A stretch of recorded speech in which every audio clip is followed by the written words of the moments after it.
Então, nós voltamos aqui para a nossa leitura comentada do catecismo, né? Sempre retomando aquela divisão do catecismo em 4 partes. A primeira parte é a profissão de fé, a segunda parte vai ser sobre os sacramentos, a terceira parte sobre os mandamentos e a última parte a vida de oração, né? A quarta parte. Nós estamos na primeira parte, a profissão de fé, que é dividida em 2 sessões. Nós já vencemos a primeira, que foi tipo uma introdução, né, um preâmbulo, e a segunda sessão é que começou mesmo a tratar do credo, né? Creio em Deus Pai Todo-Poderoso, o primeiro capítulo nós já vimos. O segundo capítulo é Creio em Jesus Cristo, Filho único de Deus, né? Quer dizer, o segundo artigo do credo, né? Creio em Deus Pai Todo-Poderoso, Criador do céu e da terra, e em Jesus Cristo, seu único Filho, nosso Senhor. E dentro desse segundo artigo tem várias subseções, né? Porque a gente viu que dos 12 artigos do credo, 6 são só sobre Jesus, né? Então a gente vai passar um tempo maior só nessa parte aqui, né? E nós já vimos sobre os artigos referentes a Jesus, nós já vimos crer em Jesus Cristo, Filho único de Deus. E agora nós vamos para o terceiro artigo, que é Jesus Cristo concebido pelo poder do Espírito Santo e nasceu da Virgem Maria, né? É esse artigo que nós vamos começar a ler hoje, exatamente. E aí esse artigo é dividido em alguns parágrafos, né? O primeiro parágrafo quer dizer: o Filho de Deus fez-se homem, né? E aí a gente vai para o parágrafo 456. É isso? É assim mesmo, né?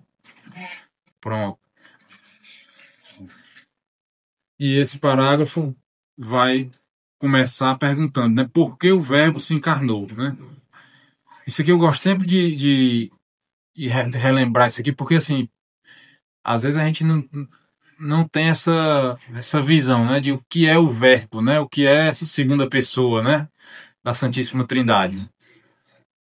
A gente pensa em Jesus, Jesus é Deus, certo, mas e sempre retomando aquela ideia do começo do catecismo, né? A criação, né? Deus criou o céu e a terra, segundo a sua inteligência, né? Deus é uma pessoa, é um Deus só em 3 pessoas, né? Que é dividido em vários modos de operação, né? Basicamente, o Deus Pai é criador, né? O Filho é a parte da inteligência de Deus, ou seja, tudo que Deus fez com sabedoria e ordem e peso, medida e tamanho, né? Como tem lá, acho que é no livro da sabedoria. Não tem nada fora do lugar, né? Tudo que foi criado segundo a inteligência, né? E essa inteligência, que muitas vezes também é falado até no livro da sabedoria, né? Que muitas vezes é botado assim a sabedoria com S maiúsculo, se vocês observarem, muitas vezes aparece. E essa sabedoria está ligada à segunda pessoa da Santíssima Trindade. É como se quem estivesse falando ali fosse o próprio Verbo, né? Que é essa parte da inteligência de Deus, né? E aí, um belo dia, o Verbo se encarnou, né? O Verbo tá lá na eternidade e resolveu descer aqui para a Terra, né? Se encarnar, né? O que é inadmissível e impensável em qualquer outra religião que possa existir no mundo, né? Ninguém é um absurdo para todos eles, né? Até tem um trecho de uma carta de São Paulo que diz assim, né? Como é que é? Falando especificamente sobre a morte de Cristo, né? Que é loucura para os gregos e escândalo para os judeus, né? E isso aí pode ser transposto para a encarnação, né? Não faz sentido para nenhuma outra religião, para nenhuma dessas, que o próprio Deus tenha se dignado a vir, né? E virar um ser humano igual a nós, igual a todos nós, né? Então, se a gente for ver, inclusive isso aí é o que leva aos muçulmanos matarem os cristãos, né? Porque para eles é inadmissível, né? O Deus dele lá, o Alá, né? Assim, que a princípio é o mesmo Deus que nós cremos, né? Até eu vi uma reflexão um dia desse na internet, o cara bom que eu acompanho, que uma pessoa perguntou para ele, né? Como é que você diz que o Deus que os judeus e os muçulmanos creem é o mesmo, nosso, né? Aí ele disse, ó, nada impede que eu olhe ali, por exemplo, eu olho ali pro Gileno, eu olho para ele, tá ali o Gileno na minha frente. E eu olho para ele e digo assim, ó, aquele ali, Maiara, aquele ali é o Antônio. Ele é pedreiro, ele mora lá em Fortaleza e eu dou uma série de características que não tem nada a ver com o Gileno, né? Mas é o Gileno de verdade que tá ali. Eu só não vi a verdade sobre ele, né? Então, assim, o Deus que os muçulmanos creem, né? Aqueles chamam Alá, né? É o Deus de Isaac, Jacó e Abraão, né? Em muitos momentos lá nos livros, no livro sagrado deles, eles falam, né? Só que eles atribuem a Jesus o papel de um dos profetas também, né? Teve Daniel, teve Isaías, teve não sei quem, teve não sei quem, e teve Jesus e teve Maomé. Maomé teria sido o último profeta. O que para nós, né, acabou em Jesus, né? Para nós cristãos, acabou em Jesus e Jesus não é só um profeta, né? É Deus mesmo. Para eles não, foi só mais um personagem da revelação de Deus que continuou com a vinda de Maomé, lá 500 anos depois, 500 e poucos anos depois de Jesus, né? Só que eles falam até bem de Jesus, de Maria, né? Eu não tenho isso assim, eu já vi alguém comentando isso, eu não tenho conhecimento direto do livro do Corão, né, dos muçulmanos, mas se comenta que eles fazem boas referências a Jesus e a Maria na própria Bíblia deles, né, que é o Corão. O que eles não admitem é a gente dizer que ele é o próprio Deus, né? Que até foi por isso mesmo que Jesus foi morto, né? Também os judeus não admitem isso, né? Então, é interessante essa ideia. Então, por que é que o verbo se encarnou, né? Aí a gente começa aqui, né? 456.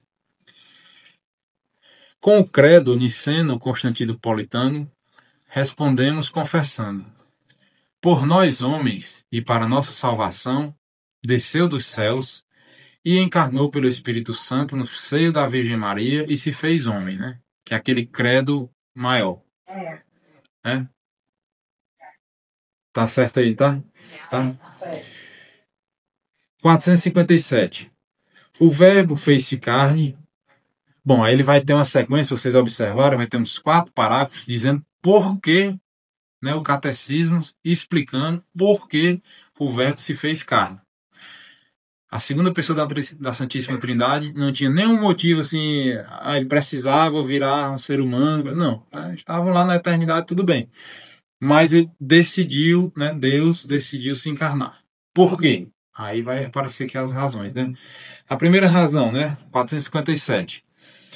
O Verbo fez-se carne para nos salvar, reconciliando-nos com Deus.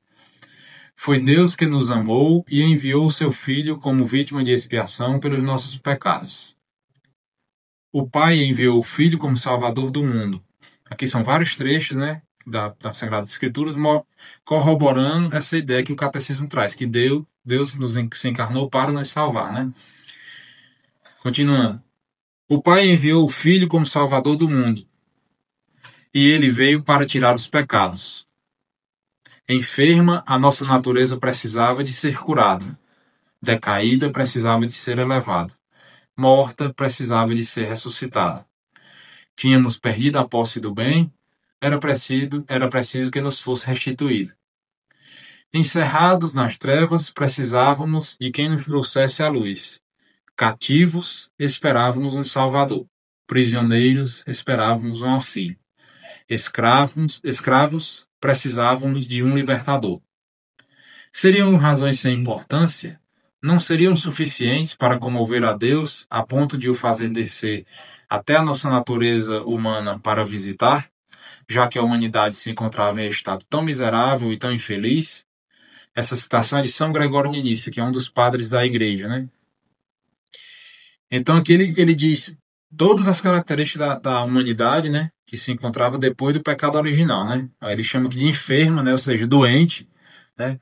Quando a gente viu lá no começo, né, quando houve o pecado original, nossa natureza foi alterada, né? A gente perdeu o controle das nossas paixões por parte da nossa inteligência, ficamos sujeitos aos os apetites, né, concupiscível, ou seja, inclinação para os prazeres, né, e a fuga dos sofrimentos, né, então assim, tudo isso se perdeu. decaída, né? Por quê? Porque antes Adão passeava com Deus na tarde, né? Na brisa da tarde, né? Quer dizer, isso quer dizer que a humanidade estava em íntima comunhão com Deus, né? Bem acessível mesmo, né? A divindade estava bem acessível ao ser humano. E agora nós estávamos decaídos, né? Nós não tínhamos mais esse acesso direto a Deus, né? Tínhamos perdido a posse do bem, né? A posse do bem eram aqueles dons, aqueles presentes que a gente comentou, acho que foi no penúltimo encontro, né? Que era o que a gente se chama de dons préternaturais, né? Que era o ser humano, por presente de Deus, né? Não tinha sofrimentos, não iria morrer, não se irava, não cometia injustiça, não explorava-se uns aos outros, ou seja, havia uma harmonia impressionante, né, no paraíso, né? E com o pecado original, nós perdemos esse presente. Nós não perdemos algo que nos foi devido, né? Foi algo que Deus nos deu de presente, né? Então, nós tínhamos perdido essa posse do bem. Aí São Gregório continua, né? Encerrados nas trevas, precisávamos de luz, né? Quer dizer, a partir desse momento, a nossa inteligência estava fechada, né? A gente não consegue mais. No começo, na criação, se a gente for ver lá no Gênesis, Deus pede para Adão nomear todas as coisas, né? Adão que vai botar o nome dos bichos e de tudo, né? Isso quer dizer o quê? Porque assim, o nome das coisas nos faz pensar no que elas são verdadeiramente, né? Se eu chamo uma coisa de pedra, né? Eu olho para aquilo ali, eu sei que a pedra é o quê? É uma substância inanimada, sólida, pesada, dura, resistente e todas as propriedades que a gente conseguir pensar, né? E aquilo ali é uma planta. Aí a planta tem outras propriedades que a gente consegue trazer, né, a nossa inteligência a partir do nome, né? E quando no Gênesis está dizendo lá que Deus mandou Adão nomear todas as coisas, o que é que isso quer dizer? Que Adão, antes do pecado original, o ser humano antes do pecado original, tinha a visão completa de tudo. Olhava para uma coisa e sabia o que aquela era na sua perfeição, né? A gente não sabe, né? A gente olha para uma pedra, a gente olha assim, mas eu acho que é isso aqui, mas às vezes não é, é outro tipo de coisa, a gente está perdido. Aí você vai estudar, pelejar muito para descobrir o que é aquela coisa, né? E errar muito, né? Normalmente é assim. E nessa época, antes do pecado original, não. O ser humano tinha essa visão clara e completa de tudo, né? E era tão completa que era capaz de dar nome a essas coisas, né? Cadê? Bom, aí São Gregório está dizendo, né, que encerrados nas trevas, ou seja, fechados nas nossas trevas, precisavam de alguém que nos trouxesse a luz de volta, né? E Jesus veio para isso, para, como a sabedoria suprema, né? Ele vinha fazer perfeitas todas as coisas, né? Ou seja, mostrar a verdade para nós, né? Como ele diz, né? Eu sou a verdade, né? A verdade é o alimento da nossa inteligência, né? A nossa inteligência busca pela verdade. É tanto que quando a gente vê uma coisa de mentira, a gente rejeita, né? Se a gente vê uma pessoa e a gente acredita naquela pessoa e aquela pessoa parece ser a pessoa correta, a pessoa, sei lá, pensar aqui num político, qualquer pessoa dessa aí, né? E no momento que aquela pessoa se revela por algum motivo que não é verdade aquela impressão que a gente tinha, nós sentimos uma profunda rejeição, né? Porque poucas coisas nos provocam tamanha rejeição do que a mentira, a falsidade, o erro, né? A gente procura a verdade sempre, né? Poucas vezes a gente consegue, mas nós temos essa inclinação para a verdade, né? Escravos, né? Ou seja, cativos, esperávamos um salvador, né? Prisioneiros esperávamos um auxílio, escravos de um libertador, a mesma coisa, né? Então São Gregório conseguiu fazer essa enumeração de várias características que podem ter sido a causa de Deus resolver naquele momento vir se encarnar, né? Então, primeiro motivo, Deus se encarnou, o Verbo se fez carne para nos salvar, né? Segundo motivo, parágrafo 458. O Verbo fez-se carne para que assim conhecêssemos o amor de Deus. Aí a citação, né? Assim se manifestou o amor de Deus para conosco. Deus enviou ao mundo o seu único filho, seu filho unigênito, para que vivamos por ele, né? Então, assim, com tudo que Jesus fez, né? Todos os milagres e as provas, os ensinamentos que ele nos fez ver, né? E o amor máximo, né? Que alguém pode ter por outro, que é como ele mesmo diz, né?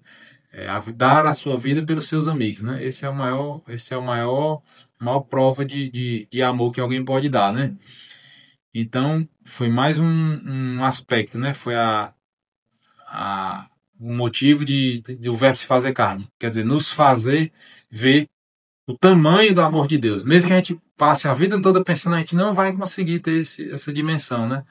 A gente tenta assimilar com o amor que a gente tem aos nossos filhos, ao nosso companheiro, nossa esposa, aos nossos pais, e tenta se a gente somar tudo isso, não dá nem né, pequena impressão do que é o amor de Deus para conosco, né? Então, esse foi um segundo motivo que o catecismo nos colocou aqui, né?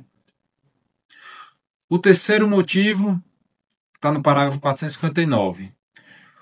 O verbo fez-se carne para ser o nosso modelo de santidade, né? Pronto. Então ele veio para nos salvar e para nos salvar através de quê? Do seu amor, né? Que a gente está vendo aqui. E o amor é sempre correspondido, né? Não é uma coisa imposta. Então, para que nós amemos a Deus, né? A Jesus, nós temos que fazer alguma coisa. Fazer o quê? Fazer o que Cristo veio nos ensinar. Como? Sendo nosso modelo de santidade, né? Aí tem mais algumas citações aqui. Tomai sobre vós o meu jugo e aprendei de mim que sou manso e humilde de coração, né? Citação lá do Evangelho de São Mateus. E outra citação, né? O Pai, Deus Pai, na montanha, na transfiguração, no Monte Tabor, né? Ordena, escutai. Quer dizer, tá lá Jesus, né? Pedro e Tiago e João, né? Aí aparece Moisés e Elias. Jesus se mostra no seu corpo glorioso, né? Transfigurado, luminoso, as vestes brancas, etc, etc, etc. E vem a voz, né? Igual no batismo, né? Vem a voz de Deus Pai, né? E a representação do Espírito Santo, que é a nuvem que os envolveu, né? Naquele episódio, vocês se lembram? A gente até trabalhou bastante no capítulo 17 de São Mateus aqui. Uma das poucas manifestações de Deus em sua trindade, né, nos evangelhos e na Sagrada Escritura, né? Quer dizer, Deus Pai se manifesta pela voz que fala, né? Este é meu filho amado, em que pus toda a minha complacência, escutai-o, né? O Espírito Santo no batismo aparece como uma pomba e nesse episódio da transfiguração como aquela nuvem luminosa que os envolve, né? E o Deus Filho, o próprio Jesus que está ali presente nos dois episódios, né? Então a voz de Deus Pai vem e diz assim, né? Ó, esse aí é o meu filho muito amado, em quem pus todas as minhas alegrias, a minha confiança, a minha complacência, né? Ó, esse aí. Aí agora, faça o quê? Escutai-o, né? Escutai quer dizer, quando a gente escuta a pessoa, quer dizer o quê? Obedecer, né? Obedecer. Escutar o que a pessoa está dizendo e fazer e agir e viver conforme o que ele está dizendo, né? Então, essa palavra obediência vem do verbo latino que é audire, que é ouvir. De onde vem a palavra audição, né? No nosso português. A audição vem desse verbo em latim audire. E ob é de frente, certo? Então, audire é ouvir uma pessoa de frente para ela. Quer dizer, se eu estou de frente para o Gilene, escutando com toda a atenção, se o que ele me fala é verdade, automaticamente eu devo me configurar aquilo ali. Ele disse, né? Então, se eu estou aqui diante de Deus e Deus diz, escutai-o, né? Quer dizer, ouça e obedeça. Né? Não é só ouvir, entrar por um ouvido e sair pelo outro, né? Que a gente faz na maioria das vezes, né? Escuta ali o padre diz tudo, né? Já foi, né? Pois é, mas Deus tem paciência conosco até demais. Então, muito bem. Outra citação, né? De fato, ele, Jesus, é o modelo das bem-aventuranças e a norma da lei nova. E o mandamento máximo, né, que ele dá já no fim, bem encaminhado no Evangelho de São João, né? Ele diz lá, né? Amai-vos uns aos outros como eu vos amei. Amai-vos uns aos outros como eu vos amei. Aí continua essa frase, né? Nisso reconhecerão que vós sois os meus discípulos, né? É isso que continua essa frase aí, se a gente for olhar lá. Então, assim, todos os outros vão olhar para mim, por exemplo, e vão perceber que eu sou um discípulo de Jesus se eu amar aos meus outros irmãos como Jesus me amou, né? Como é? Me doando, me sacrificando e fazendo de tudo pela salvação do meu próximo, né? Este amor implica a oferta efetiva de nós mesmos no seu segmento. Pronto, aqui a explicação, né? O amor, que até falando dia desse aqui, né? O amor ele tem uma consequência imediata, que é o sacrifício, né? Imediato, não tem como separar duas coisas, né? É como a gente comentou, né, assim, em algum momento aqui, né? O fogo, né? O fogo tem a luz e tem o calor. Você não tem como separar. Não existe um fogo escuro e não existe um fogo frio. Não existe, né? Não tem isso, né? Então o amor é isso, é colado, não dá para separar com sacrifício. Quando você ama uma determinada coisa, de preferência uma pessoa, né, aqui no seu grau máximo, você se sacrifica para se unir e para o bem daquela pessoa que você ama. Senão não é amor, né? Se eu amo minha esposa só para ela lavar minha roupa, lavar minha louça e fazer minha comida, e, né? Só para mim, de lá para cá, né? Não é amor, né? Entendeu? O amor é um vetor que aponta para fora. Eu gosto muito dessa frase. A gente tem que virar o dedo, né? O que é que minha esposa quer? O que é que minha esposa está precisando de mim? O que é que meus filhos, né? Assim que a gente faz, né? Teoricamente. Então, amor é isso. E da mesma forma, em grau máximo, Jesus, né? Então, o que é que Jesus quer que eu faça, né? Porque se ele mandou eu amá-lo, e para eu amá-lo, eu tenho que fazer alguma coisa conforme o desejo dele, a vontade dele, né? Aí ele vai dizer, passa o evangelho todo dizendo, né? Os mandamentos, as bem-aventuranças, aquelas confusões lá com os fariseus, a cada uma daquela confusão ele esclarece um ponto que tava obscuro da lei dos antigos judeus e tudo mais, né? Então, é isso. E se a gente observar o Evangelho de São João, ele vai sempre nessa progressão. No começo, se a gente for ver lá os primeiros capítulos do Evangelho de São João, ele diz assim, creiam no meu nome, creiam que eu sou o Filho de Deus. Ele diz só assim. Aí depois, no Evangelho, vai caminhando, aí lá na frente, lá no meio do Evangelho, ele diz, aquele que crê no meu nome e obedece os mandamentos, que ele é meu discípulo e tudo mais. Então ele vai acrescentando devagarzinho as coisas, porque se botar tudo de uma vez, a gente refuga, né? Se a chibata cantar ligeiro demais, a gente pula longe, né? Aí lá no final é que ele diz aqui, né? Amai-vos uns aos outros como eu vos amei. Amai os inimigos, né? Se vocês emprestam só a quem vai lhe devolver, já tem a recompensa, né? Empreste a quem não tem como lhe pagar. Convide para jantar na sua casa, né? Aquela parábola lá que ele fala, né? Convide a quem não os mendigos, coxos, cegos, aleijados, né? Porque se você convidar só quem vai poder te chamar de novo para outro jantar, no outro dia, você já teve a recompensa aqui na terra, né? Que é uma das frases mais duras que Jesus fala, né? Assim, quando ele diz, falando dos fariseus, né? Não façam como os fariseus, não, cuidado com o fermento dos fariseus, né? Os fariseus gostam de rezar em pé dos cantos das praças, para que todos os vejam fazendo isso, né? Hipócritas, já receberam a sua recompensa, né? Acabou. A recompensa foi só isso, o pessoal veio e achar bonito e pronto, né? Então, é isso que Jesus diz, a nossa recompensa não está aqui, está além, né? Terceiro motivo, já foi, né? Para ser o nosso modelo de santidade. Quarto motivo, 460. O Verbo se fez carne para nos tornar participantes da natureza divina. Citação da carta de São Pedro, né? Pois foi por essa razão que o Verbo se fez homem, e o Filho de Deus se fez filho do homem. Foi para que o homem, entrando em comunhão com o Verbo e recebendo assim a adoção divina, se tornasse filho de Deus, né? Então, Jesus veio para recuperar, né? Na verdade, para nos fazer participar dessa vida divina. Que isso é a definição da palavra graça, né? Que a gente vê, graça, graça para aqui, graça para lá, e que danado é essa tal dessa graça, né? A gente fica, muitas vezes, na nossa vida geral e na vida de fé principalmente, né? A gente fica falando palavras aí, porque a gente escuta e fica batendo no ouvido da gente a graça, os carismas, né? Os carismas, os não sei o quê. A graça é isso. É a participação na vida divina. Quer dizer, você, sei lá, um exemplo bem simples mesmo, né? Você tem sua família tudo estruturado, tudo bonitinho, direitinho lá, bem de vida financeiramente, a família organizada, o marido com a mulher, com os filhos, tudo ótimo, tudo caminhando, a família bem direitinho. Aí aparece um menino enjeitado na sua porta lá, né? Menino, só Deus sabe de onde é. Se ele está enjeitado na sua porta é porque é filho de uma pessoa que não tem a menor orientação, né? Não é casado, não é filho, né? Pobre, é tudo de ruim, né? Que para a pessoa botar uma criança na porta de uma casa da outra é porque, né?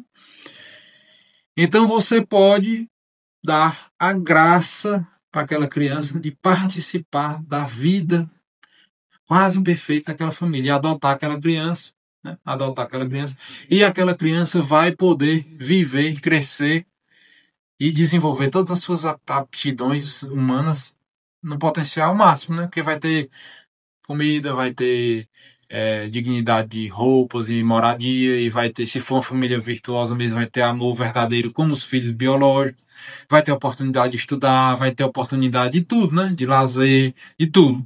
Então, foi uma graça que aquela criança recebeu, né? Como ela podia ter sido rejeitada, né? Rejeitada.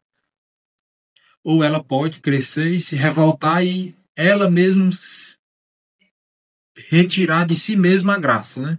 Como filho pródigo, né? Então essa criança aí, de repente, nessa imaginação que a gente está tendo aqui, ela pode um belo dia virar adolescente, quer começar a conviver com... Entrou na universidade, começou a conviver com... Aí começou a pintar os cabelos de roxo, deixar o cabelo de outros cantos crescer e começar a vestir roupa escandalosa. E um belo dia se revolta contra os pais, que os pais são muito, né? Não sei o quê, e resolve sair de casa e abandonar tudo. Pronto. Ela se excluiu da graça, né? Ela usando droga e não sei o quê, não sei o quê.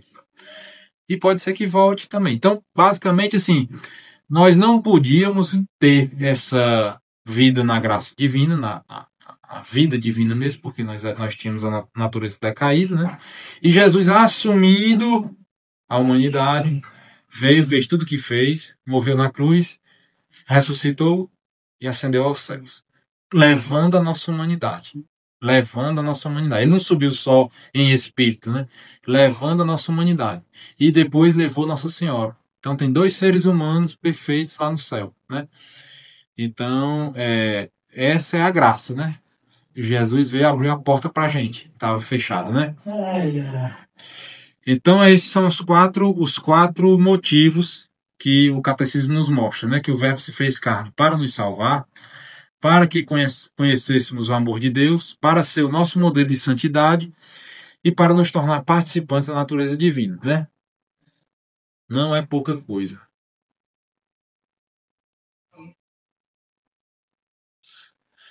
Certo. 2. A encarnação. Parágrafo 461. Retomando a expressão de São João, o Verbo se fez carne, a Igreja chama encarnação ao fato de o Filho de Deus ter assumido a natureza humana, para nela levar a efeito toda a nossa salvação. No hino que nos foi conservado por São Paulo, a Igreja canta este mistério. Tende em vós os mesmos sentimentos que havia em Cristo Jesus. Ele, que era de condição divina, não se valeu da sua igualdade com Deus, mas aniquilou-se, esvaziou-se a si próprio, né? Assumindo a condição de servo, tornou-se semelhante aos homens, aparecendo como homem, humilhou-se ainda mais, obedecendo até a morte e morte de cruz. Humilhou-se, né? Humilhou-se. Humilhar-se, né? É se rebaixar, né? Então, em algum lugar aí, não sei se é Santo Agostinho que fala, todos os degraus que Jesus desceu, se rebaixando, né? Para se tornar acessível a nós, né? De Deus, né? O grau máximo que ele tinha lá, ele assumiu a condição de homem, que é a condição mais digna da criação, né?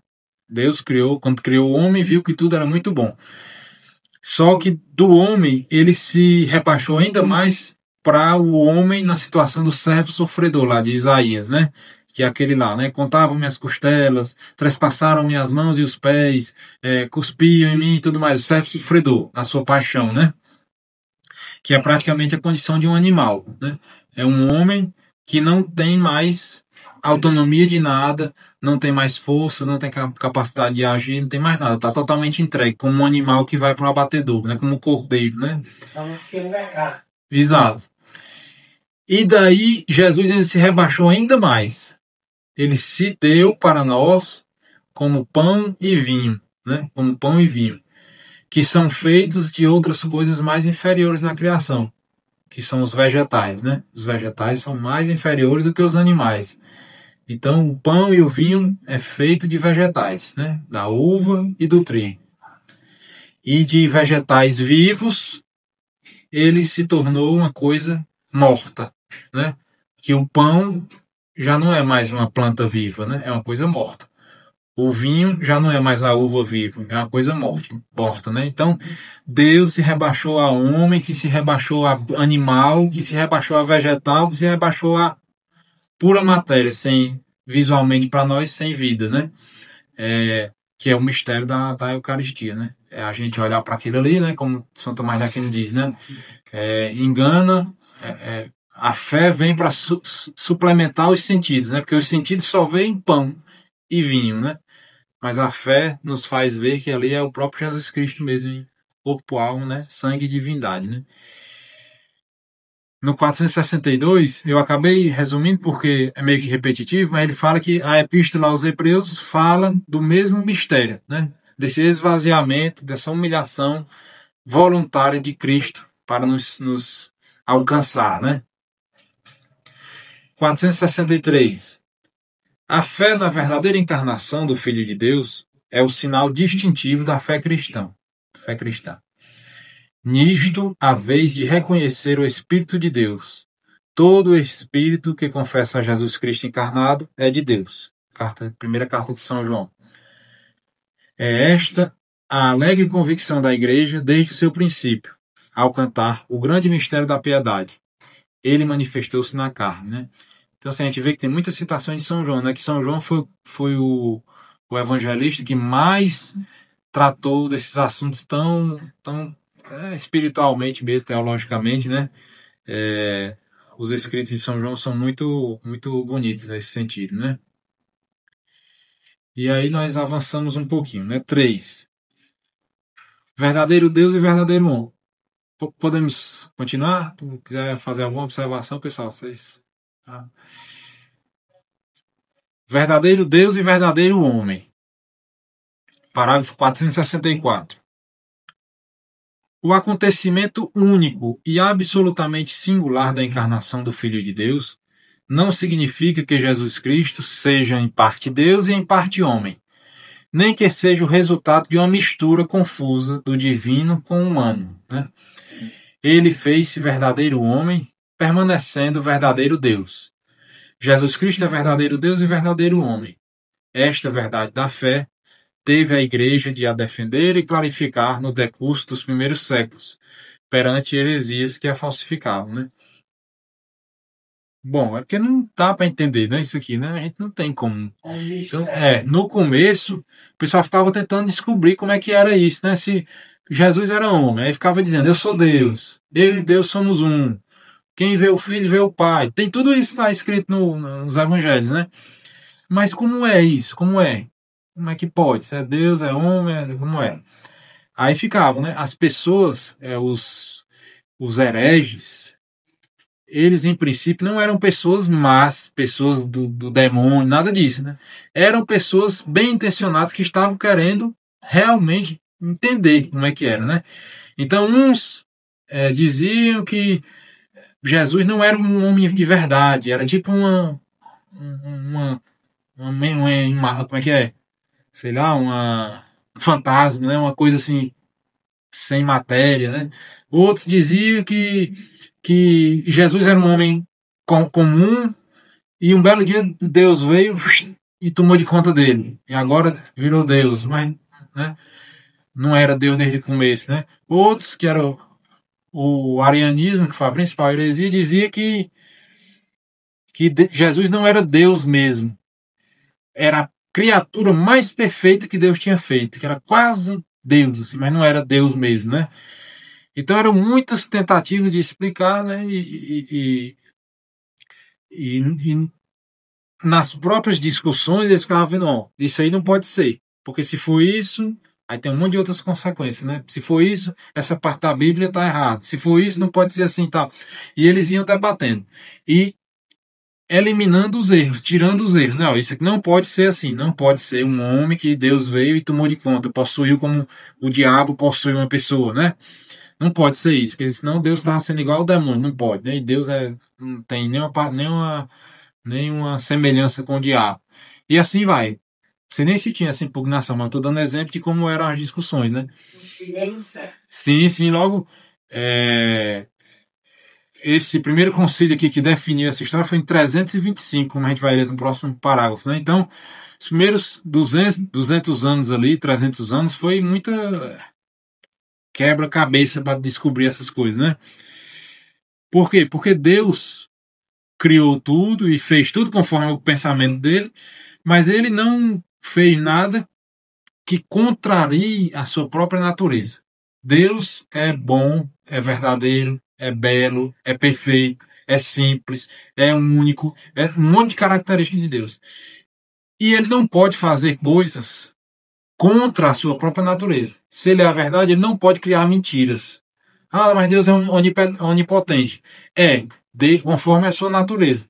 Ele não pode mentir, não pode enganar, né? Não pode se enganar, não pode. Ah, Jesus estava tudo bem, aí se vacilou, se enganou, aí a turma pegou ele e matou, né? Deus não. Eu dou minha vida livremente. Isso é o que alguns protestantes defendem, né? Que Jesus estava indo até bem, mas sem querer ele vacilou, deixou a turma pegar ele, né? Aí mataram o pobre velho. Só que isso é contraditório com as próprias palavras de Jesus, por exemplo, né? Que Jesus diz: ninguém toma a minha vida, eu a dou livremente.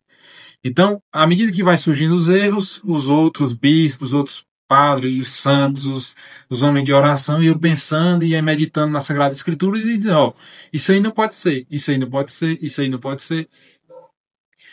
E se essas pessoas que defendiam esses erros insistiam nos erros e não aceitavam a opinião final da igreja, quando a igreja dizia, ó, não pode ser isso. Não pode ser esse negócio de que Deus possuiu um ser humano, por exemplo.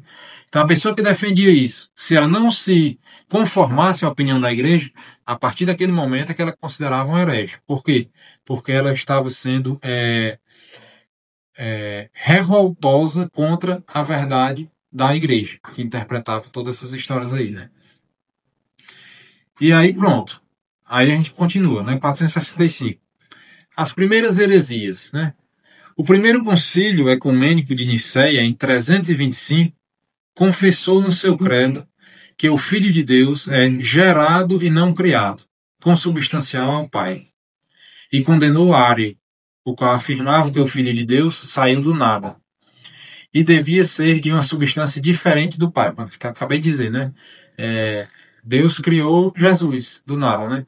Aí o concílio, a igreja, tenta refinar a linguagem para poder não dar margem de erro. Então ele diz aqui, ó, o Filho de Deus é gerado e não criado. Porque quem gera alguém da sua mesma natureza, né? Então eu gero os meus filhos, porque os meus filhos são seres humanos igual a mim. Um cachorrinho gera outros filhotinhos de cachorro, né? A palavra criar quer dizer que eu estou criando uma outra coisa diferente de mim. Então eu posso criar um sistema de computador. Eu posso criar uma mesa se eu trabalhar com marcenaria. Eu posso criar tantas coisas, né? Casas e tal, coisas diferentes de mim. Então se eu criei uma pintura, eu sou um pintor, criei uma pintura aqui muito bonita, eu não gerei uma pintura, eu criei uma pintura. Por quê? Porque a pintura não é uma coisa humana, é uma outra coisa, certo? Então a igreja vai refinando esses conceitos para não dar margem a erro, né? E aí ele diz, consubstancial ao Pai, quer dizer, a mesma substância, né? É uma coisa só, a natureza só. E condenou Ário, que foi esse bispo aí que gerou essa heresia chamada arianismo, né? E aí a história vai andando, né? Ele continua aqui no 466. A heresia nestoriana, que era um bispo também, cristão, que num momento pensou uma coisa lá e defendeu a ferro e fogo aquilo ali, e a igreja pensou sobre aquilo e viu que estava errado. E ele não se retratou. Então ele foi condenado como um herege. O nome dele era Nestório. E a heresia é chamada nestorianismo. Então, assim, a heresia nestoriana via em Cristo uma pessoa humana unida à pessoa divina do Filho de Deus. Perante esta heresia, São Cirilo de Alexandria e o Terceiro Concílio Ecumênico, reunido em Éfeso em 431, confessaram que o Verbo, unindo da sua pessoa uma carne animada por uma alma racional, se fez homem. A humanidade de Cristo não tem outro sujeito senão a pessoa divina do Filho de Deus, que a assumiu e a fez sua desde que foi concebido. Por isso, o Concílio de Éfeso proclamou em 431 que Maria se tornou com toda a verdade mãe de Deus, por ter concebido humanamente o Filho de Deus em seu seio. Mãe de Deus não porque o Verbo de Deus dela tenha recebido a natureza divina, mas porque dela recebeu o corpo sagrado, dotado de uma alma racional, unido ao qual, na sua pessoa, se diz que o Verbo nasceu segundo a carne. Então, isso aqui é dá um nó no cérebro, né? Isso aqui. A melhor explicação que eu já vi disso aqui é a do padre Paulo Ricardo, né? Ele explica muito bem isso aqui, né? Que nesse concílio aqui, eles deram uma formulação que é assim, a natureza humana e a natureza divina de Cristo estão unidas, mas não confundidas. Unidas, mas não confundidas. Distintas, mas não separadas. Quer dizer, todos nós temos vários aspectos na nossa vida, né? No meu caso, por exemplo, eu sou pai, eu sou esposo, eu sou filho, eu sou irmão dos meus irmãos, eu sou médico, eu sou, né? Mas sou eu. Só eu. Tudo isso é a mesma pessoa, o mesmo sujeito. Em alguns momentos eu estou desenvolvendo a atividade de médico. Em outros momentos eu estou desenvolvendo a atividade de pai. Em outros momentos eu estou desenvolvendo a atividade de filho, com a minha mãe, por exemplo.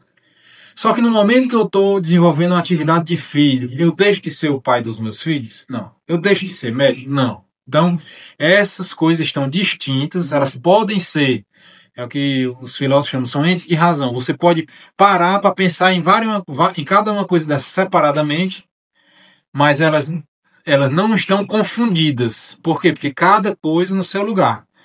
No momento em que a minha mãe está precisando de mim, eu sou filho dela. Então eu meio que boto aqui de lado o fato de eu ser pai, o fato de eu ser, né, essas outras coisas, e vou me concentrar aqui sendo filho e fazer as minhas obrigações de filho. No momento que eu estou educando meus filhos, eu meio que não estou pensando lá na minha mãe. Né? Eu estou deixando ela lá no cantinho dela e estou dedicado a uma operação diferente. Quando eu estou fazendo uma cirurgia, eu não estou me lembrando do meu filho. Ele é meu filho ainda, mas eu estou concentrado em fazendo uma operação conforme a minha profissão, por exemplo. E assim as coisas são distintas, ou seja, você pode separar mentalmente, mas elas não estão separadas. Elas são do mesmo sujeito que sou eu, Vinícius. Né? Ao mesmo tempo que elas não estão confundidas. Né? No momento que eu estou fazendo a cirurgia, eu não estou falando do meu filho e dando carão nele e mandando ele se deitar e mandando ele desligar a televisão. Não é isso, né? Elas não estão confundidas todas as coisas ao mesmo tempo. Né? Então, essa explicação é uma analogia, claro, né? Porque Deus é Deus, né? E é muito diferente de... Eu estou falando de operações humanas que todos nós temos, né? Mas Deus é Deus, tem as operações dele lá, de criar as coisas, de governar o mundo, de nos amar, de fazer tudo isso, né? Mas o sujeito de Jesus Cristo é a segunda pessoa da Santíssima Trindade, é o Verbo, que em um determinado momento se encarnou no ventre de Nossa Senhora e Nossa Senhora deu a parte material, humana dele. Então o corpo de Cristo foi de quem? veio de Nossa Senhora. Nós, na nossa geração normal, o nosso corpo vem do nosso pai e da nossa mãe, né? Só que o óvulo lá de Nossa Senhora não foi fecundado por um espermatozoide de um homem, né? Foi fecundado pelo poder do Espírito Santo. Como é que foi isso? Ah, meu filho. Ah, mistério, né? Mistério. Qualquer outro jeito. Quis assim. É um mistério. Eu gosto muito da frase do Paulo Ricardo fala, Padre Paulo Ricardo fala muito assim. Que Jesus curou um paralítico foi um milagre. Foi aí que eu entendi essa palavra. Eu entendi assim, né? Passou a fazer sentido para mim, né? Jesus curou um paralítico, isso aí foi um milagre. Jesus ressuscitou aquela menina, foi um milagre. Jesus multiplicou o pão, foi um milagre. Mas Jesus se encarnar é um mistério. É muito superior, muito maior, né? Jesus ser a mesma pessoa, a segunda pessoa da Santíssima Trindade, unida a um ser humano, a um corpo humano, né, a uma humanidade, é um mistério, né? É um mistério, o mistério da Santíssima Trindade. Tudo isso são coisas que são inalcançáveis para a nossa cabeça, né? O fato é que, isso aqui é um detalhe importante, ó. A humanidade de Cristo não tem outro sujeito senão a pessoa divina do Filho de Deus. Certo. Cadê? Pronto, aqui. Confessar o verbo unindo na sua pessoa uma carne animada por uma alma racional. Então Jesus tinha uma alma racional igual a nós, né? E uma vontade humana também, né? Só que ela estava em íntima harmonia com a vontade divina. Então tudo que ele queria era o que Deus, a sua divindade, queria. Por exemplo, nós rezamos, né? Tem uma frase também, acho que é de São Paulo, acho que é Santo Agostinho, que ele diz assim: nós rezamos não para fazer que Deus atenda às nossas vontades, né? A gente reza para que a gente se conforme à vontade de Deus e faça o que Deus quer que a gente faça, né? Então, assim, eu estou inclinado a um pecado, né? Estou inclinado a, sei lá, a mentir, notar uma mentira por algum motivo. E eu rezo ali, não é para, oh meu Deus, eu vou mentir e eu estou pedindo aqui para o Senhor fazer aquela pessoa acreditar. Não é isso, né? Essa oração era melhor não ter feito, né? Eu rezo para que o Espírito Santo me mostre que é tão errado eu mentir que eu tenho que achar uma outra forma, nem que seja eu ser preso, né? É o que ele diz. Toda realidade espiritual é muito superior a qualquer realidade material. Então, assim, se eu precisar ser preso a cometer uma injustiça, se eu não quiser pecar, eu tenho que aceitar as consequências do meu erro, né? Coisa assim. Mas a gente reza para isso, para que Deus nos mostre o que é que Ele quer que a gente faça naquela situação. E não que a gente mude a vontade de Deus, né? Eu queria tanto, meu Deus, que queria ganhar na loteria, e tal. Aí para Deus mudar tudo, o universo todinho, e selecionar os meus números lá para eu ganhar, né? Se aquilo ali não for concorrer para minha salvação, como provavelmente não vai, né? Deus não vai atender. Deus só atende aquilo que concorre para a nossa salvação. Então, a nossa alma não está em harmonia com o espírito, né? São Paulo vai dizer lá, né? Meu espírito está em luta, em guerra contra o meu corpo se rebela contra o meu espírito. Eu não sei exatamente as palavras, mas mais ou menos assim. Há uma lei na minha carne que se rebela contra o espírito. Ele diz mais ou menos assim, São Paulo. Porque nós fomos feridos pelo pecado original. Mas Jesus não tinha isso. Então, a vontade humana dele era totalmente conforme a vontade divina. Quando ele queria fazer um milagre, era conforme a vontade divina. Quando ele queria dar a sua vida, né, ele morreu na hora que ele quis, né?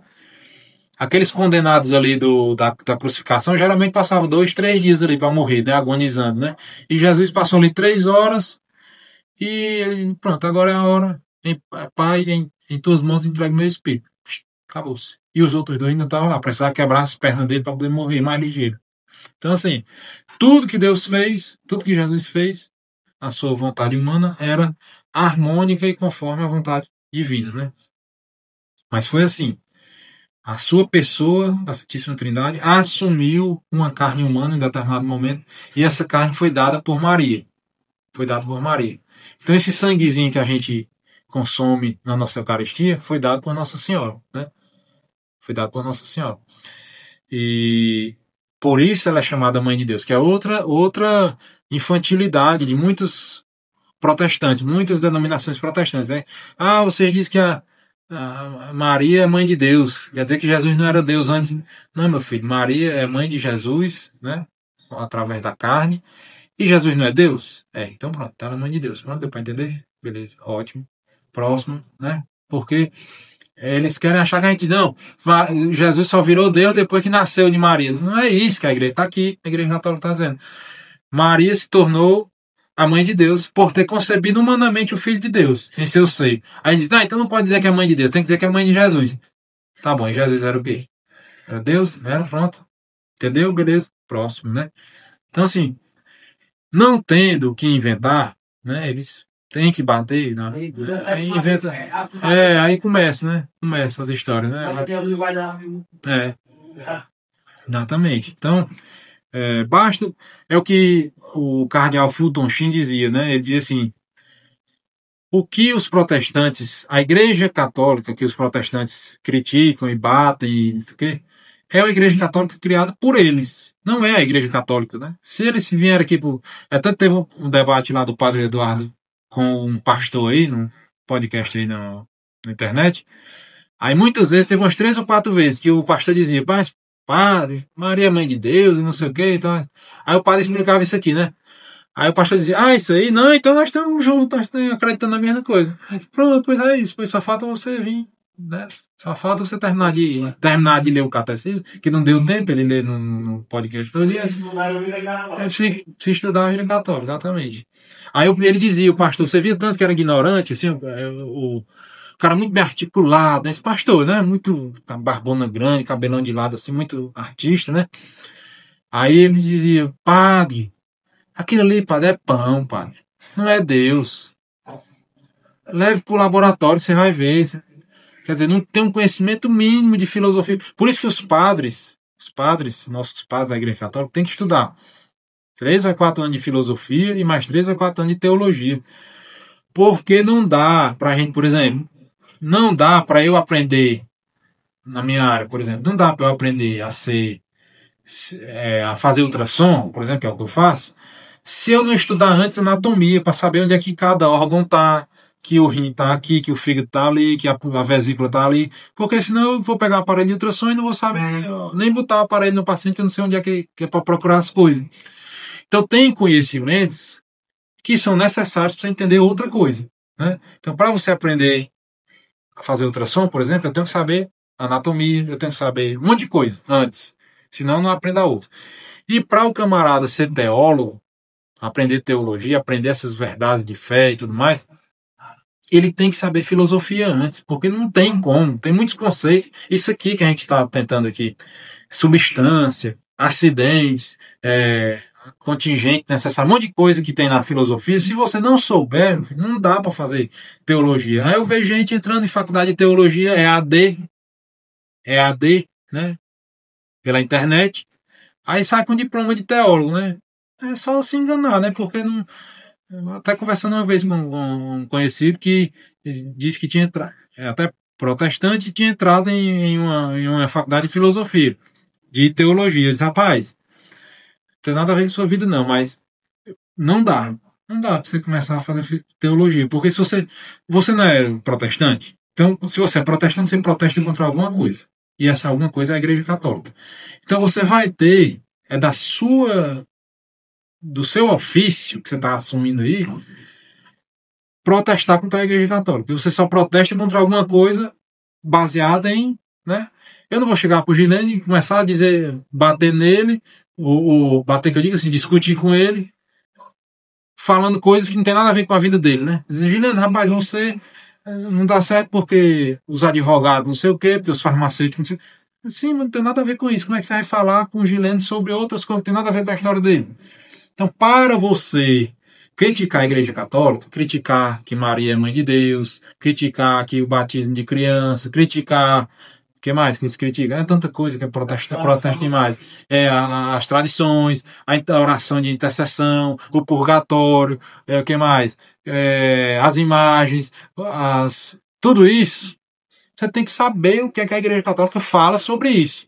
Então você diz, você chama Maria de mãe de Deus. Sim. E o que é que isso quer dizer que a Igreja Católica? Está aqui. que é a Maria, mãe de Deus, porque ela concebeu na humanidade Cristo, e Cristo é Deus. Então, mãe de Deus. Pronto. Aí o pastor disse, então beleza. Então, se ele passasse mais um pedacinho lá, ele virava católico. Não. É. Eu não vejo. Eu acho que quando ele diz aí, não, mas é bom, se levar um laboratório vai ser bom. Só que tem uns milagres eucarísticos, né? Se ele quisesse Pois é. É porque criou um espantalho para ficar batendo, né? Aí pronto, né? Então vamos em frente. 467. Aí já é outra heresia. Ó, ele está mostrando aqui uma sequenciazinha de algumas das principais heresias que surgiram nesse período, e a igreja teve que, como a gente falou aqui, né, meditando e pensando e eliminando os erros para a igreja seguir, né? E aqui outra heresia, que são os monofisitas, né, que diziam que physis é natureza em grego, né? Então Jesus só teria uma monophysis, natureza, né? Os monofisitas, 467, afirmavam que a natureza humana tinha deixado de existir como tal em Cristo, sendo assumida pela sua pessoa divina, a pessoa divina do Filho de Deus. Confrontando-se com esta heresia, o quarto concílio ecumênico em Calcedônia, no ano de 451, confessou: na sequência dos Santos Padres, ensinamos unanimemente que se confesse um só e mesmo Filho, nosso Senhor Jesus Cristo, igualmente perfeito na divindade e perfeito na humanidade, sendo o mesmo verdadeiramente Deus e verdadeiramente homem, composto de uma alma racional e de um corpo, consubstancial ao Pai pela sua divindade, consubstancial a nós pela sua humanidade, semelhante a nós em tudo, menos no pecado, como Humberto disse ali, né? Gerado do Pai antes de todos os séculos, segundo a divindade, e nesses últimos dias, por nós e pela nossa salvação, nascido da Virgem Maria, Mãe de Deus, segundo a sua humanidade. Um só e mesmo Cristo Senhor, Filho único, que devemos reconhecer em duas naturezas, sem confusão, sem mudança, sem divisão, sem separação. A diferença das naturezas não é abolida pela sua união.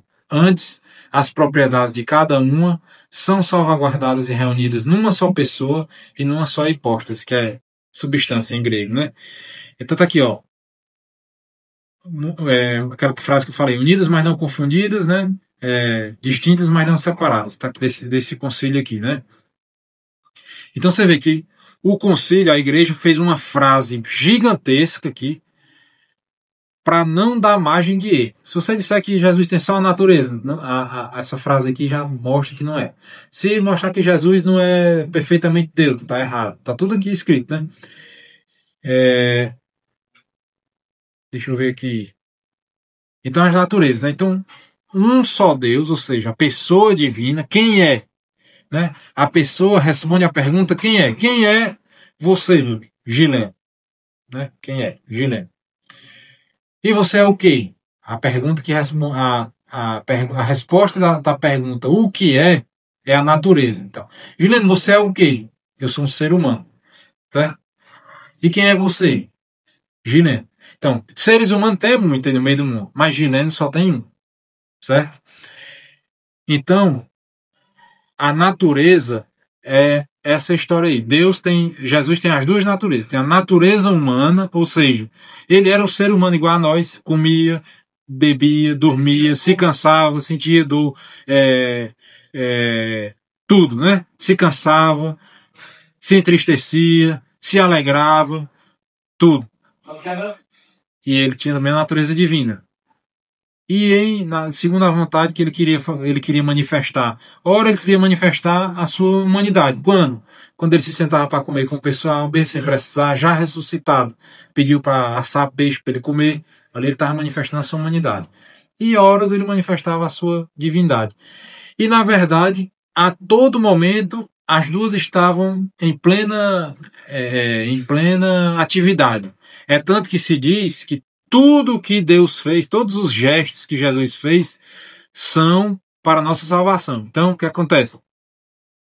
Uma das coisas que se desenvolveu mais em todos os séculos aí foi o pessoal examinar exaustivamente as Escrituras para tentar retirar cada gestozinho de Jesus como uma fonte de salvação para nós. Como, por exemplo, as três ressurreições, né? Que Jesus ressuscita a menina, a filha de Jairo, né? Jesus ressuscita um menino que estava morto no caixão, andando, já para ser enterrado, e Jesus ressuscita Lázaro, né? Só que ele ressuscitou os três de três formas diferentes, né? A menina, ele pegou pela mão e falou, né? Tá ali, tá com, levanta, menina, se levante, né? Pegou pela mão. O menino lá no caixão, parece que ele só toca no caixão, né? Ou então ele, não sei nem se ele toca, se ele fala de longe. E o Lázaro é de longe, né? Nem encostou nem nada. Então, assim, ele morre. Aí os estudiosos, né, os exegetas, os santos, né, eles vão dizer que Jesus tem várias formas de nos salvar. Horas usando o seu corpo, ou seja, nós estando em contato direto com o seu corpo na Eucaristia, tocando em Jesus. Horas ele nos salva apenas através da nossa oração, ou seja, ele apenas fala conosco e nos mostra uma determinada verdade que a gente tem que assumir para nos salvar, né? E horas a gente já está morto, como Lázaro, há 3 ou 4 dias, já fedendo, já morto no pecado já há muito tempo. E um belo dia, Jesus vai buscar a gente. E tem quem explique isso aí? Não tem quem explique, né? Rapaz, fulano de tal se converteu. Fulano? Tantos anos de desmanter. Não tem muito desses casos aí que a gente ouve, né? Um belo dia Jesus gritou lá. Fulano, saia da sua... Vem fora, né? Vem de fora, né? Que Jesus vai dizer, né? Lázaro, vem para fora, né? Então Jesus faz isso aí. Jesus tem hora que vem buscar. Quando a gente está mais perto, uma coisinha, ele pega na gente, né? E quando a gente está muito longe, ele grita e manda buscar, né? Então, assim, cada gestozinho desse que Jesus fez de várias formas diferentes, né? Que foram escritos ou passados pela tradição, tem um valor de salvação para nós, né? Então vamos em frente. Quarta seção aqui desse terceiro parágrafo. Como é que o Filho de Deus é homem? 470. Uma vez que, na união misteriosa da encarnação, a natureza humana foi assumida, não absorvida, a Igreja, no decorrer dos séculos, foi levada a confessar a plena realidade da alma humana, como com as suas operações de inteligência e vontade e do corpo humano de Cristo. Mas, paralelamente, a mesma Igreja teve de lembrar repetidamente que a natureza humana de Cristo pertence, como própria, à pessoa divina do Filho de Deus que a assumiu. Tudo o que ele fez e faz nela depende de um da Trindade, né, que é a segunda pessoa. Portanto, o Filho de Deus comunica a sua humanidade, o seu próprio modo de existir pessoal na Santíssima Trindade. E assim, tanto a sua alma como no seu corpo, Cristo exprime humanamente os modos divinos de agir na Trindade. Então é isso que a gente acabou de comentar, né? Todas as ações que Cristo fez em seu corpo e na sua alma, aqui presente nessa terra, eram um retrato, uma representação, uma forma de como Deus queria nos mostrar que nos agisse, que a gente devia agir, né? Então, assim, é até a história dos méritos, né? Deus, Jesus, em tudo que ele sofreu na sua carne, foi para conseguir méritos no seu corpo, para que seu corpo fosse glorificado no grau máximo, né? São Paulo vai dizer também, em algumas das suas cartas, que ele diz assim, que a gente tem tipo uma hierarquia, né? Cada um tem, acho que a palavra que ele usa é galardão, que é cada um, de acordo com a sua santificação, vai aumentando a sua graça, né? Aumentando a sua graça. Vai ser salvo em perfeição, mas com a graça proporcional à sua santificação na vida, na terra, né? O padre Paulo Ricardo também, né? Ele explica muito essa história aí, como se fosse uma tampinha de garrafa, né? A graça é a água, né? A graça, vamos dizer, é um mar todinho, um oceano, né? Água muita. Se você for um santozinho, mais ou menos, passou por aqui, cumpriu as obrigações, ia para a missa, né? Cumpriu os 10 mandamentos, mas só ali na risca, né? Você se salvou com uma tampinha de garrafa. Aí Deus vai e bota a águazinha na sua tampinha de garrafa. né? Você está completamente cheio, 100% repleto da graça. Só que só com uma tampinha de garrafa, né? Aí São Francisco de Assis, né? Veio para cá e fez tudo que fez, né? Fez tudo que fez, converteu o povo, fez... Ou então, sei lá, São João Paulo II, né? Fez o que fez. Então, aí já é uma caixa d'água medonha, uma cisterna de não sei quantos mil litros, né? Por quê?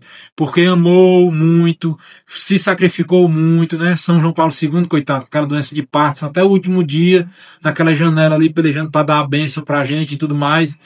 Quando ele podia já, se ele fosse uma pessoa menos santa, ele podia simplesmente dizer, rapaz, parou, eu tô cansado, já não tô mais com condições, eu continuo sendo papa aqui até morrer, mas vão fazendo as coisas aí vocês. Podia ter feito isso. Mas ele quis se sacrificar até a última gota de sangue.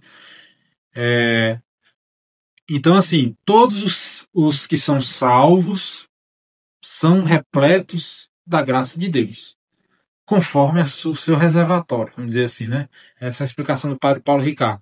Todo mundo está pleno de felicidade, mas uns gozando de maior graça de Deus. A gente pode pensar também na nossa vida, né? Às vezes a gente está morto de feliz, quando a gente é novo, né? A gente está morto de feliz, 100% feliz. Porque, sei lá, ganhou um videogame, ganhou uma bicicleta, ganhou uma televisão. Né? A mamãe, coitada, disse que a maior felicidade dela foi quando ela se casou, que juntou 3 meses de salário e comprou um fogão que acendia na energia elétrica, né? A alegria mais medonha do mundo. 3 meses de salário juntou de professor na época, em 83, 84. Uma alegria enorme que ele comprou o fogão, né? E nós temos esses momentos de felicidade plena com coisas pequenas que quando a gente passa, né? Quando a gente conhece outras coisas, né? A gente vê, rapaz, tudo bem, naquele momento eu estava 100% feliz. Mas olha quantas coisas mais capazes de dar felicidade, muito superior, não existe, né?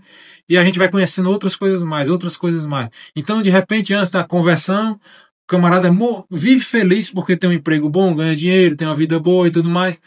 Aí o camarada se converte e começa a experimentar os bens espirituais que a conversão traz. A paz, a satisfação mesmo do espírito, né, que a gente consegue em alguns momentos da nossa vida. Aí você olha assim para, rapaz, aquele que eu era ali, achava que era feliz, hoje que eu sei que eu sou feliz. E a cada vez que a gente consiga aumentar esse nosso repertório e entender o que é que as coisas realmente causam, né? Quais as coisas que realmente causam real felicidade, a gente vai, né, ampliando o nosso reservatório de graça. E isso pode ser analisado assim, analogamente à graça de Deus, né, na nossa salvação. Então, e quem fez isso em maior... E qual é a maior caixa d'água que tem, que pode ter tido no mundo, né? Em uma pessoa, né? Jesus, né? Jesus foi o homem mais perfeito, mais santo, mais tudo, mais divino que pisou o pó dessa terra. Então, todo aquele sofrimento que ele sofreu, todos aqueles milagres que ele fez, aquele amor que ele deu para aquelas pessoas, todas, as que a gente sabe, porque estão escritas, e as que a gente não sabe. Eu gosto muito daquele seriado, o The Chosen, que mostra essa parte aí, né? Mostra aqueles dias de Jesus ali, o dia todo atendendo o povo. Parece um Bolsa Família, né? O Jesus lá embaixo da cabana e o povo aperreando. Um com a mão torta, outro cego, outro aleijado. E chegando gente, e o povo morto de cansado. E só chegando mais gente, e ele vai dormir um pedacinho, e se acorda mais cedo, porque no outro dia tem mais. E foi assim mesmo, né? Então, assim, quanto Jesus não amou durante a vida humana dele aqui, né? Quanto ele não se sacrificou, quanto ele não fez de ações que conseguiram mérito para o seu corpo. Por quê? Porque o que ia ficar para a gente era o corpo dele. Quando ele deixou aquele corpo morrer, né? Morrer, ser sepultado, aí ressuscitar na glória. Aí já é o castanhão sangrando, né? Quando ele ressuscita, né? Já é a graça transbordando para nós. Por quê? Porque o corpo dele já conseguiu todos os méritos que ele quis, né? E agora ele tem para dar de graça aí no rodo pra gente, né? Aí a gente tem que ir lá com o nosso... Tá lá o castanho sangrando. Aí você vai lá com a tampinha de garrafa, você pode ir com um copozinho, uma caneca, e pode uma brasileira de 250 litros. Você vai aumentando seu reservatório. Como? se configurando a Cristo, amando, se sacrificando, fazendo penitência, tudo que Cristo nos ensinou a fazer, né?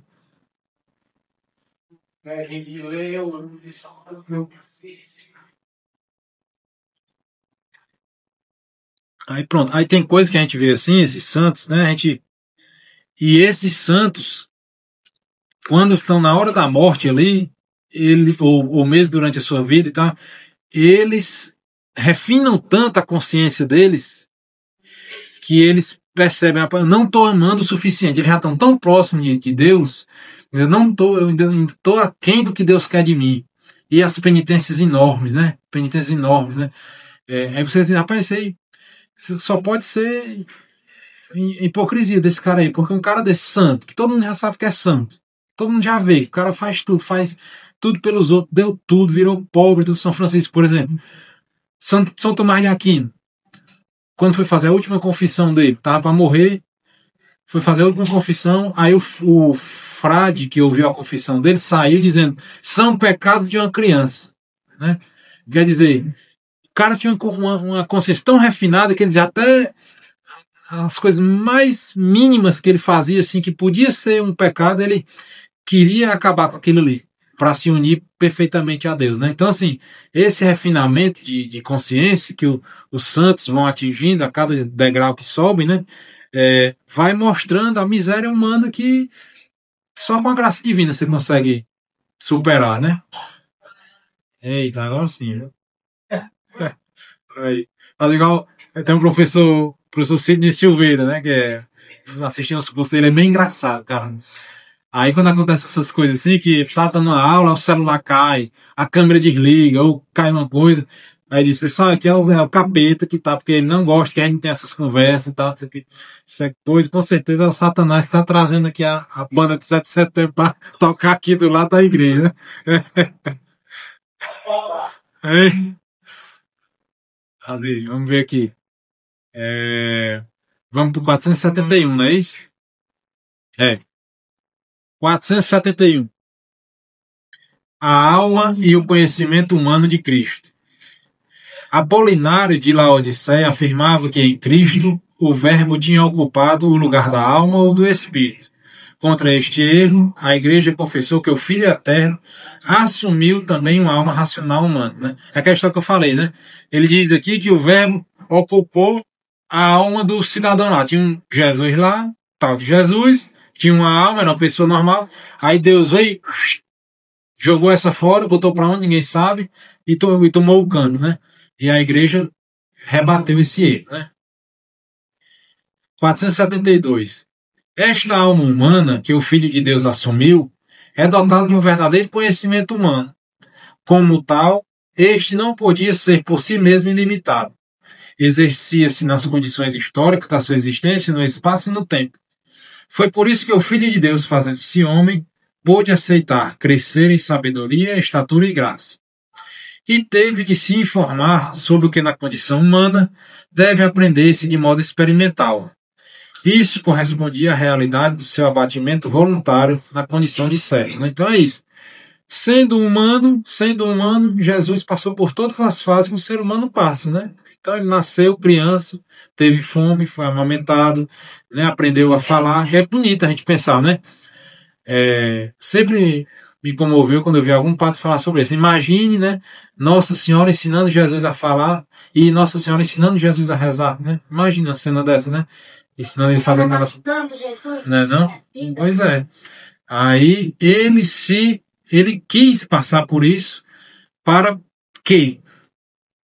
Para poder ter esse conhecimento de experiência que um espírito puro não tem, né? É o que a teologia explica sobre os anjos, né? Os anjos são seres de puro espírito, são pessoas também, mas são seres de puro espírito, não tem corpo. Então o modo de operação de um anjo é diferente do nosso, né? Por exemplo, os teólogos explicam que os anjos não precisam aprender nada. Eles têm aquela visão que Adão tinha, por exemplo, antes do pecado. Quando o anjo, tanto que isso também embasa a nossa doutrina mariana, né? Quando o anjo chegou na presença de Nossa Senhora, Na hora ele passou o raio-x nela lá, fez a ressonância magnética e viu tudo que Nossa Senhora é. E o que foi que ele disse? Ave cheia de graça, né? Cheia de graça, né? Cheia. Então, ele, né, Gabriel, o anjo que servia na presença do Senhor, o anjo que servia na presença do Senhor estava lá, de frente com Deus, chega num ser humano, que todos os seres humanos que os anjos chegaram eram pessoas inferiores, né? O mesmo Gabriel, 6 meses antes, visitou quem? Zacarias, foi?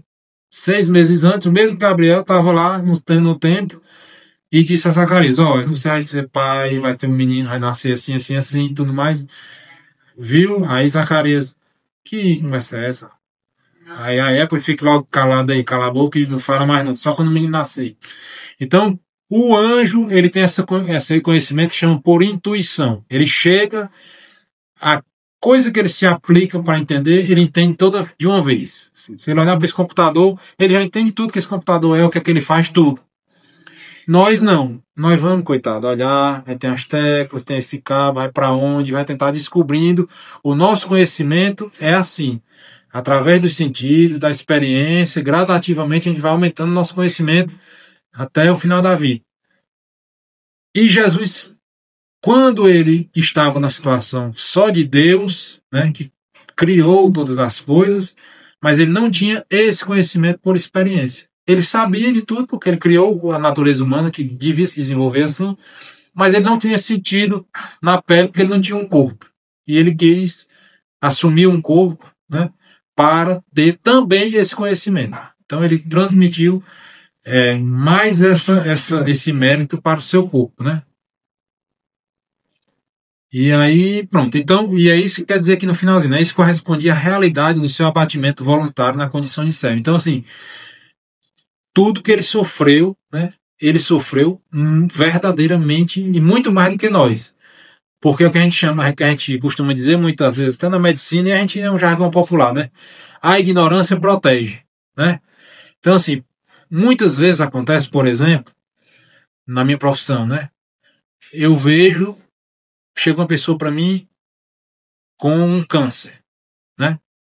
De repente chega lá, a pessoa está com câncer de pâncreas, aí eu faço um exame e a pessoa está cheia de metástase, o câncer se espalhou já nos pulmões, nos ossos e tudo mais. Então, assim, eu tenho um conhecimento sobre a evolução daquela doença. Eu sei que, exceto por um milagre, aquela doença que é muito agressiva, nas próximas semanas vai terminar por matar aquela pessoa. E quantas vezes a gente não vê essa mesma pessoa dizendo, não, doutor, eu tenho fé que eu vou ficar bom. Eu vou ficar bom, eu tenho fé que eu vou ficar bom. Por que ela tem fé? Porque ela tem fé mesmo, é uma coisa que ninguém pode negar. E segundo, porque ela não conhece a evolução natural daquela doença, né? Então, assim, a gente vê que quanto menos a gente conhece, o sofrimento é diferente, né? O sofrimento é diferente. Se a gente olhar um sofrimento de uma criança, é totalmente diferente do sofrimento de um adulto. É até comovente para nós. Quando a gente vê um filho nosso doente, o bichinho tá doente ali, a gente tá morrendo de pena e morrendo de medo da criança piorar e ter uma doença grave e morrer. E eles estão lá, basta baixar um pouquinho a febre, eles vêm normalzinho, vêm brincar, não reclama, não, né? Você fica, rapaz, a inocência é tão grande, que não sabe o que está acontecendo ali, não tem nem ideia que pode estar com a doença grave, muitas vezes realmente está, né? Criança com câncer, por exemplo. Não tem coisa mais comovente que uma criança com câncer, né? Por quê? Porque a gente sabe que vai morrer, a gente sabe que o sofrimento é grande, porque a gente sabe a dor que a criança está sentindo e tudo mais, mas como ela não sabe plenamente, ela não sofre tanto. Então é o que a gente costuma ver nesse sentido. Qual não terá sido o sofrimento de Jesus na sua paixão, certo? Porque em sua perfeitíssima união da sua carne com o seu corpo, da sua alma com o seu corpo, no seu conhecimento perfeitíssimo de tudo, né? Naquele momento ele estava no auge do seu conhecimento experimental e força física e sabia de todos os pecados de todo mundo. Olha só, a gente não fica triste, né, quando a gente vê que tem um monte de gente fazendo a coisa errada, né? Sei lá, chega ali, sei lá, aqueles vídeos que a gente vê na Cracolândia, lá em São Paulo, né? 300 zumbis ali, né? Usando crack, destruídos. Você fica muito triste para aquelas pessoas, né? Porque você sabe que aquilo ali não é a condição ideal que eles deveriam estar. E a gente, se for ser humano, a gente sofre. Uns sofrem mais do que outros. Eu sofro de um jeito. Uma mãe que tem um filho que realmente usa crack sofre muito mais do que eu, que só conheço ou imagino a situação. E Jesus, que conhecia era tudo, né? Conhecia tudo, todos os pecados de todos os homens que já tinham vindo, que estavam ali presentes e os que vinham nascer. E conhecia os corações de todos nós e todos os pecados que a gente ia cometer. Imagine o sofrimento que não foi. Então a gente não consegue imaginar. A gente não consegue imaginar. A gente, coitado, fica só no sofrimento físico que ele teve, que a gente já sabe que a gente não poderia suportar. 1% daquela pisa que ele levou, daqueles pregos, daquelas coisas, a gente não... Só que a gente não para pensar que o sofrimento moral e espiritual dele foi muito, muito... Não tem nem como imaginar o tamanho, né? Então, é o que ele está dizendo aqui. O fato dele ter um corpo, o fato dele ter tido esse conhecimento por experiência, isso correspondia à realidade do seu abatimento. Ó. O abatimento dele foi tão grande que ele caiu por terra e suou gotas de sangue, né? Na sua condição de servo, né? Está quase terminando aqui, ó, esse bloco que eu separei para hoje. 473. Mas ao mesmo tempo, este conhecimento verdadeiramente humano do Filho de Deus exprimia a vida divina da sua pessoa. A natureza humana do Filho de Deus, não por si mesma, mas pela sua união com o Verbo, conhecia e manifestava em si tudo o que é próprio de Deus. É o caso, em primeiro lugar, do conhecimento íntimo e imediato que o Filho de Deus feito homem tem do seu Pai.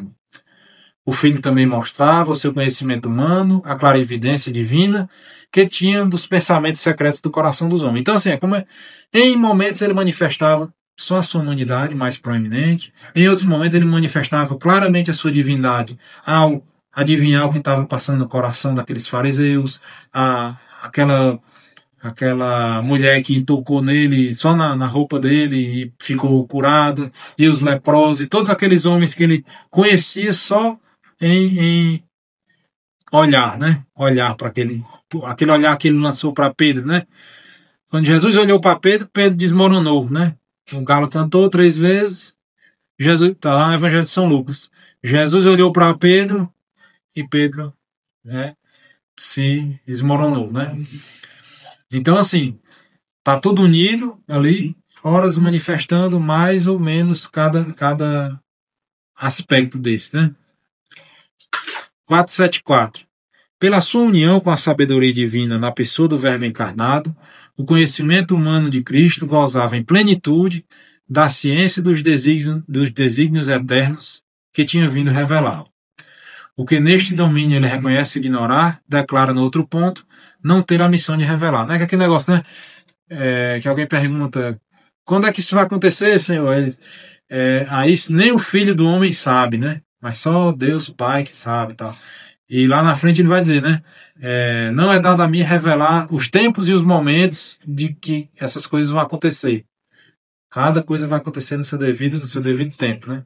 Então muitas vezes a gente diz, não é o momento. Não é o momento. Se eu disser isso aqui agora, vai piorar a situação. Não é assim? Muitas vezes a gente tem que segurar determinadas, pensar o melhor momento, para ver a melhor forma de falar. Assim foi mesmo, a gente passou 30 anos, né? Eu não que você desse manifestar com 15 anos de idade. Pois é. Tudo que ele fez foi perfeição plena, né? Então, 475. De igual modo, a Igreja confessou no Sexto Concílio Ecumênico que Cristo possui 2 vontades e 2 operações naturais divinas e humanas, não opostas, mas cooperantes, de maneira que o Verbo feito carne quis humanamente, em obediência ao Pai, tudo quanto decidiu divinamente com o Pai e com o Espírito Santo para nossa salvação. A vontade humana de Cristo segue a sua vontade divina sem fazer resistência nem oposição em relação a ela, antes estando subordinada a essa vontade onipotente. Então, assim, em alguns momentos, a vontade humana de Cristo pode ter vacilado ali, né? Como ele, Pai, afaste, se podes, afaste de mim esse cálice. Na hora ele harmoniza com a vontade divina. Mas não se faça a minha vontade, mas a tua, quer dizer, a vontade de Deus, né?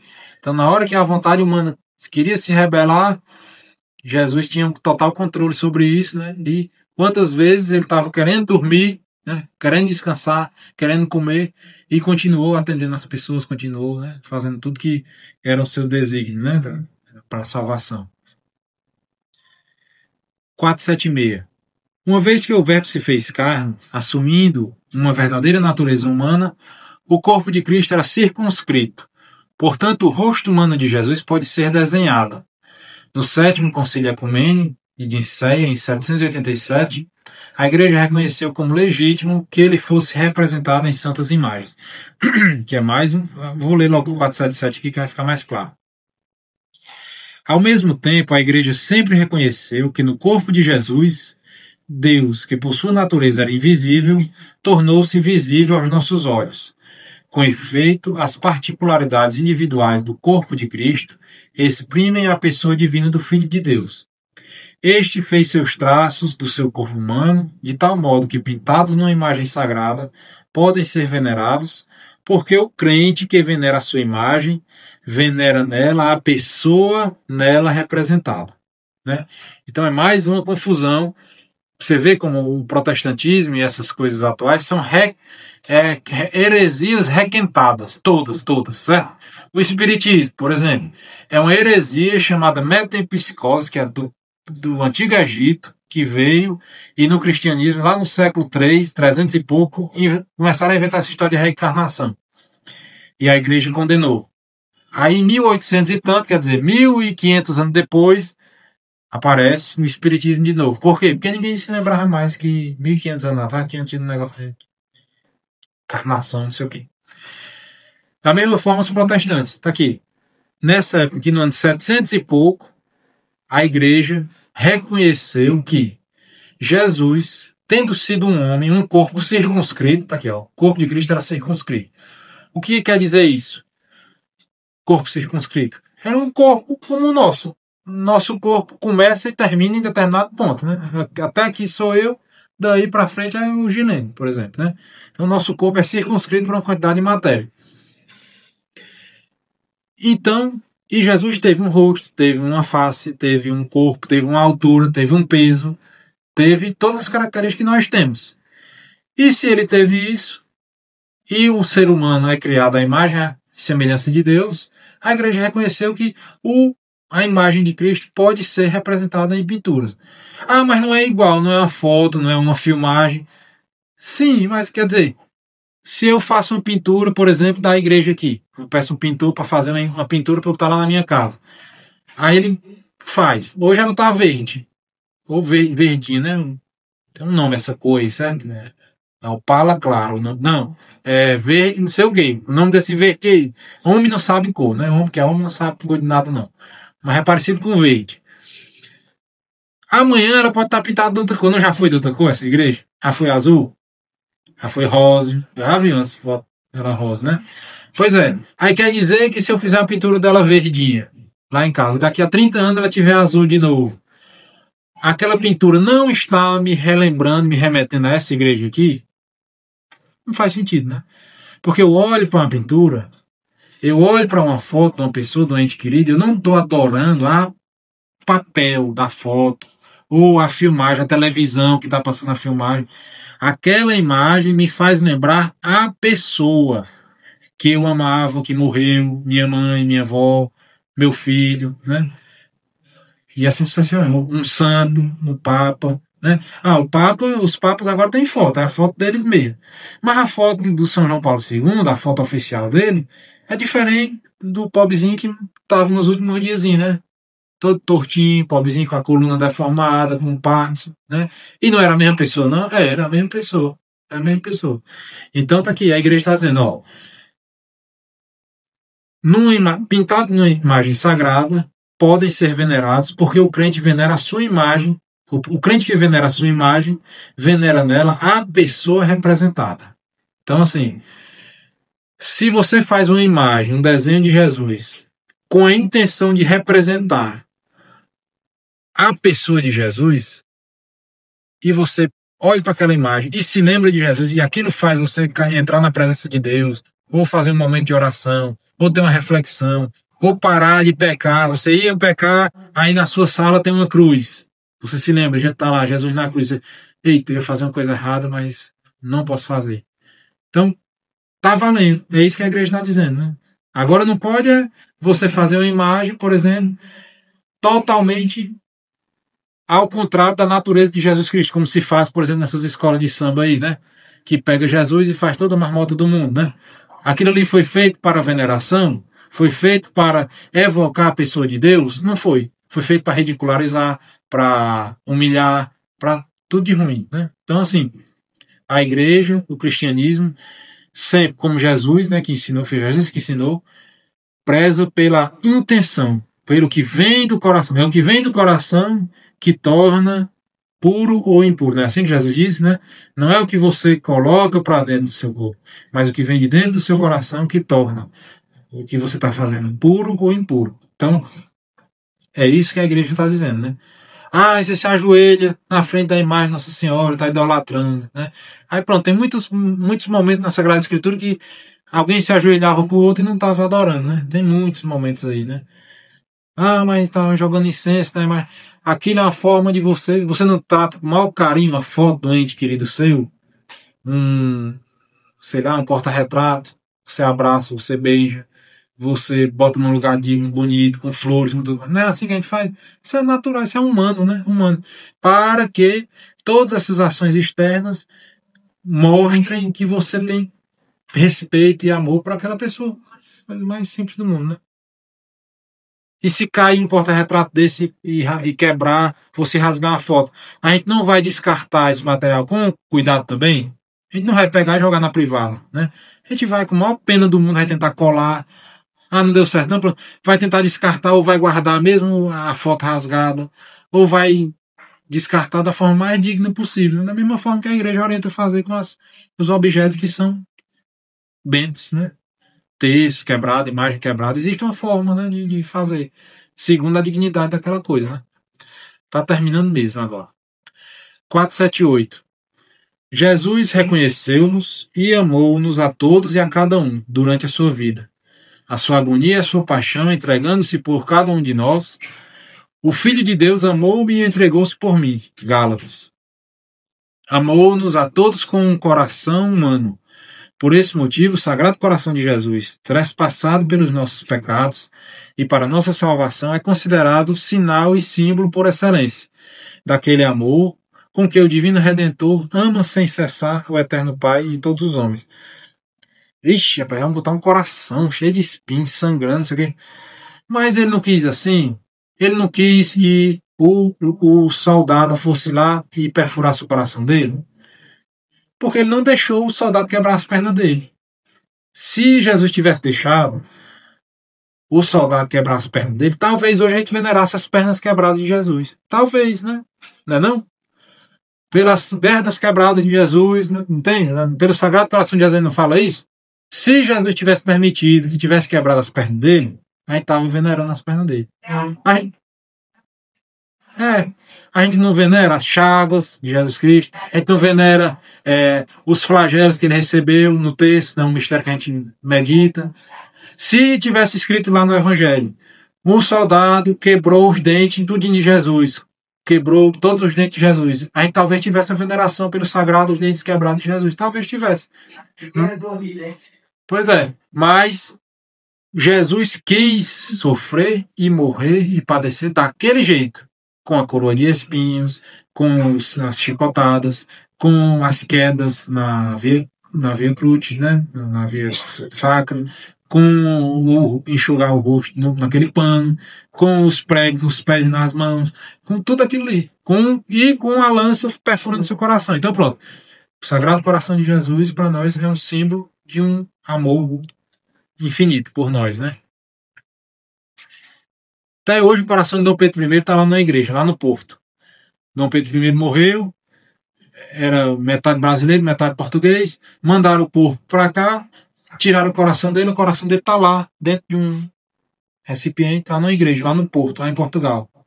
Pronto, para os portugueses, eles não têm respeito por essa relíquia lá? É uma coisa civil, não tem nada a ver com religião nem nada, né? Aquilo ali é pelo coração, aquele coração ali, que até parece que até cresci, porque Dom Pedro I tinha tuberculose e tudo mais. Não é porque a pessoa olha para aquele coração e diz, esse coração foi do homem que libertou Portugal, disse daquilo outro, e hoje nós estamos usufruindo de tudo que esse homem construiu. Pois é, exatamente. E agora, resumindo, para terminar agora de verdade. 479, 480. Eu dei uma resumida que tinha muita coisa repetida. 480. Jesus Cristo é verdadeiro Deus e verdadeiro homem, na unidade de sua pessoa divina. Por essa razão, ele é o único mediador entre Deus e os homens.